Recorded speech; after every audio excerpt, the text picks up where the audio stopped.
दोस्तों, एक पिता अपनी बेटी का हीरो होता है और घर में एक वही इंसान होता है जो बेटी को सबसे ज्यादा चाहता है। वे बेटी से यह उम्मीद रखते हैं कि वह अपने ससुराल में सम्मान, प्रेम और समझ के साथ रिश्तों को निभाए। वे चाहते हैं कि बेटी अपने ससुराल को एक नए परिवार के रूप में अपनाए, वहां के रीति रिवाजों और परंपराओं का आदर करे और आपसी सामंजस्य बनाए रखे। पिता यह भी अपेक्षा करते हैं कि बेटी ससुराल में खुद को व्यक्त करने और अपनी पहचान बनाए रखने में सक्षम हो। वह अपने सम्मान के साथ साथ अपने पिता का सम्मान भी बढ़ाए। ससुराल में वह कोई भी काम ऐसा न करे जिससे उसके पिता के सम्मान को ठेस पहुंचे।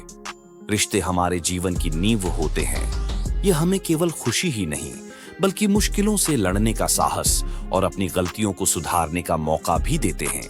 हर रिश्ता विश्वास, समझदारी और सामंजस्य पर टिका होता है, लेकिन जब किसी व्यक्ति को केवल आदतों और परिस्थितियों के अनुसार जीवन जीने की आदत हो तो रिश्तों को निभाना और उनसे तालमेल बैठाना मुश्किल हो जाता है। आज की कहानी नेहा की है, एक लड़की जो अपने मायके में ऐशो आराम और लाड़ प्यार से पली बड़ी थी। उसे कभी किसी कमी का सामना नहीं करना पड़ा। उसका हर सपना, हर ख्वाहिश उसके पिता पूरा करते थे। वह अपने घर की रानी थी, जहां हर कोई उसकी खुशी का ध्यान रखता था। लेकिन जिंदगी हमेशा एक जैसी नहीं रहती। समय के साथ परिस्थितियां बदलती हैं और इंसान को भी बदलना पड़ता है। नमस्कार दोस्तों, MSD चैनल पे आपका स्वागत है। आज हम एक लड़की से जुड़ी मोटिवेशनल कहानी पे बात करेंगे और जानेंगे कि कैसे एक लड़की ससुराल में जाकर अपने पिता के सम्मान को बढ़ा सकती है। तो चलिए शुरू करते हैं। एक छोटे से कस्बे में रहने वाली नेहा नाम की लड़की थी। नेहा अपने माता पिता की लाडली थी। उसका बचपन बेहद आरामदायक था। पिता उसकी हर ख्वाहिश पूरी करते और माँ उसका हर काम संभालती। वह सुबह देर से उठती, छोटी छोटी बातों पर जिद करती और अपने परिवार के साथ कभी कभी बहस भी कर लेती। परिवार भी उसके इस स्वभाव को समझता और नजरअंदाज कर देता। पिता उसे इतना प्यार करते थे कि उसकी हर मांग पूरी करना उनकी प्राथमिकता थी। भाई भाभी भी नेहा को छोटे बच्चों की तरह मानते थे। ये सब नेहा के लिए आम था और उसे लगा कि दुनिया हमेशा उसके हिसाब से चलेगी। जब नेहा बड़ी हुई तो उसके पिता ने उसकी शादी के लिए लड़का ढूंढना शुरू किया। उन्हें एक अच्छा परिवार मिला जहां लड़का पढ़ा लिखा और जिम्मेदार था। शादी धूमधाम से हुई। दहेज में नेहा के पिता ने उसे गृहस्थी का पूरा सामान दिया ताकि वह ससुराल में किसी चीज की कमी महसूस न करे। नेहा की ससुराल में उसके पति, सास, ससुर, जेठ और ननद का परिवार था। ससुराल के लोग थोड़े परंपरागत और अनुशासन प्रिय थे, लेकिन नेहा के लिए वहां की जिंदगी अलग थी। नेहा ससुराल पहुंची तो अपने मायके की आदतें और जिद्दी स्वभाव लेकर आई। सुबह देर से उठना, छोटी छोटी बातों पर बहस करना और अपनी हर बात मनवाना उसकी आदत थी। ससुराल के नियमों और रिश्तेदारों के साथ सामंजस्य बैठाना उसे मुश्किल लगा। धीरे धीरे नेहा का झगड़ा हर किसी से होने लगा, सास से, ननद से, यहाँ तक कि अपने पति से भी। 8 दिन बाद नेहा ने अपने पिता को फोन किया और कहा, पापा, मुझे यहाँ से ले जाओ। मैं इस घर में एक पल भी नहीं रह सकती। पिता उसकी बात सुनकर दुखी हुए, लेकिन उसे समझाने ससुराल पहुंचे। जैसे ही नेहा के पिता ससुराल पहुंचे तो ससुराल में किसी ने उनसे ठीक से बात भी नहीं की। नेहा ने पिता से कहा, आप यहाँ किसी से बात मत करो, बस मुझे मायके ले चलो। उसके पिता बोले, पहले एक बार सास से तो पूछ लूं कि मैं बेटी को मायके ले जा रहा हूं। इतना कहकर जैसे ही नेहा के पिता सास से पूछने गए तो नेहा की सास ने कहा, इसे ले जाओ और फिर यहाँ लाने की जरूरत नहीं।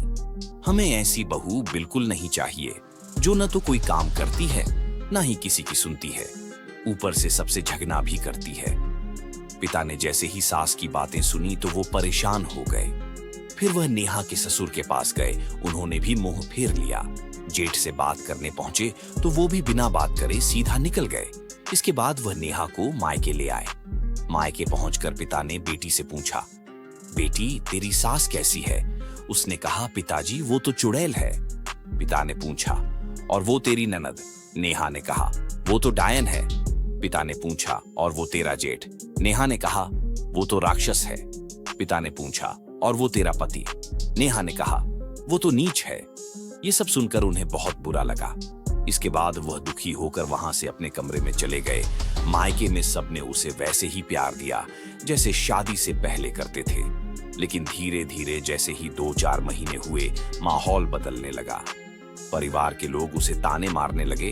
भाभी उससे कहती, तू ससुराल क्यों नहीं जाती? शादी क्यों की थी? जब कभी वह बाहर घूमने जाती, पड़ोस के लोग भी उसे बार बार टोकते और कहते, अरे नेहा, तू हमेशा यही पड़ी रहती है, ससुराल क्यों नहीं जाती? वह बिना कुछ बोले सीधी निकल जाती। अब धीरे धीरे ये बातें नेहा को चुभने लगीं। उसने सोचा, इससे अच्छा तो मैं बिना शादी की थी। कम से कम सभी मुझसे प्यार तो करते थे, परंतु अब तो कोई भी मुझे प्यार नहीं करता। अब हर तरफ से मुझे ही दोष दिया जा रहा है। नेहा को परेशान देख एक दिन नेहा के पिता ने उससे कहा, बेटी, जिंदगी में हर जगह समझौता करना पड़ता है। तू ससुराल लौट जा। मैं तुम्हें अपने गुरु द्वारा दिए गए मंत्र और साधना बताऊंगा, जिसका उपयोग यदि तू ससुराल में करेगी तो मात्र 4 महीने में ही तेरे ससुराल वाले तेरी मुट्ठी में होंगे। उसने कहा, पिताजी, मैं मंत्र का उपयोग तो नहीं कर पाऊंगी, लेकिन मैं साधना कर सकती हूँ। पिता ने कहा, ठीक है, तू ससुराल जाकर साधना करना और मैं यहाँ मंत्र का जाप करूंगा। बेटी ने कहा, क्या सच में ऐसा करके ससुराल वालों को वश में किया जा सकता है? पिता ने कहा, हाँ, बिल्कुल किया जा सकता है। तब नेहा ने कहा, तो पिताजी जल्दी बताइए, वो कौन सी साधना है? पिता ने कहा, बेटी, यदि कोई तेरी ससुराल में तुझसे कुछ कहे तो मात्र 4 महीने तक पलटकर किसी को जवाब मत देना और ना ही किसी काम को करने से मना करना। फिर देखना सब तेरी मुट्ठी में होंगे। अगर 4 महीने में सब कुछ ठीक नहीं हुआ तो मैं तुझे हमेशा के लिए वापस ले आऊंगा। नेहा को पिता की बात समझ में आई। उसने ससुराल जाने का निर्णय लिया। नेहा ससुराल लौट आई। सास ने उसके पिता से कहा, इसे क्यों ले आए? हमें ऐसी बहू नहीं चाहिए, इसे वापस ले जाओ। उसके पिता ने उसकी सास से हाथ जोड़कर कहा, कृपया करके इसे एक मौका और दें। यदि यह अब फिर से अनसुनी करेगी तो मैं यहां से इसे वापस ले जाऊंगा। पिता की बात सुनकर सास ने कहा, मैं इसे आपके कहने पर एक मौका दे रही हूं, परंतु यदि इसने फिर गलती की तो मैं इसे यहां से निकाल दूंगी। पिता ने उसकी बातों को स्वीकार किया और वहां से चले गए। अब उसकी बेटी पिता की सीख को अमल में लाने लगी। सास ने कहा, जाओ चाय बनाकर लाओ। उसने चाय बनाने के लिए हाँ तो कह दिया, परंतु वह मन ही मन सोचती, 4 महीने की बात है, फिर बताती हूं तुझे। अब वह सुबह जल्दी उठने लगी, सबको नाश्ता तैयार करती, खाना बनाती, सबको खुश रखती। उसने किसी भी बात पर बहस करना बंद कर दिया। अगर कोई नाराज भी होता तो वह मुस्कुराकर सह लेती। धीरे धीरे उसके इस व्यवहार को ससुराल वालों ने नोटिस किया। उसकी सास, जो पहले उससे नाराज रहती थी, अब उसकी तारीफ करने लगी। एक दिन सास ने उसे तिजोरी की चाबी दी और कहा, ले बेटी, आज से सारे घर का हिसाब किताब तू रखेगी। मैं तो बूढ़ी हो गई हूं, अब ये मेरे बस की बात नहीं। ननद भी उसे अपनी सहेली की तरह मानने लगी। यहां तक कि ससुर, जो कभी उससे सीधे बात भी नहीं करते थे, अब उसे बेटी कहने लगे। सभी उसके काम को देखकर उसकी तारीफ करने लगे। नेहा का संयम और प्रेम सबके दिलों को जीत रहा था। उसका पति, जो पहले उससे दूर रहता था, अब उसका सबसे बड़ा सहारा बन गया। दोनों के बीच प्रेम और विश्वास बढ़ने लगा। 4 महीने बाद रक्षाबंधन के मौके पर नेहा के पिता उसे लेने ससुराल पहुंचे। घर के लोग, जेठ, ननद और ससुर सब उसकी आवभगत में लग गए। उन्होंने नेहा की सास से नेहा को मायके ले जाने की बात की तो सास ने उसके पिता से कहा, इसे ले जाइए, लेकिन जैसे ही ये अपने भाई को राखी बांध ले, वैसे ही इसे अगले दिन घर ले आना, क्योंकि हमारी बहू के बिना हमारा मन ही नहीं लगता। ये सब सुनकर नेहा के पिता की आंखों में आंसू आ गए। नेहा मायके पहुंची। पिता ने मजाक में पूछा, बेटा, वो चुड़ैल सास कैसी है? नेहा मुस्कुराई और बोली, पापा, वो तो देवी का रूप है। पिता ने कहा, और वो डायन ननद? नेहा बोली, वो तो मेरी सबसे प्यारी सहेली है। और वो राक्षस जेठ? पिता ने चुटकी ली। नेहा हंसते हुए बोली, पापा, वो तो बड़े भाई जैसे प्यारे हैं। पिता ने अंत में कहा, और वो तेरा नीच पति?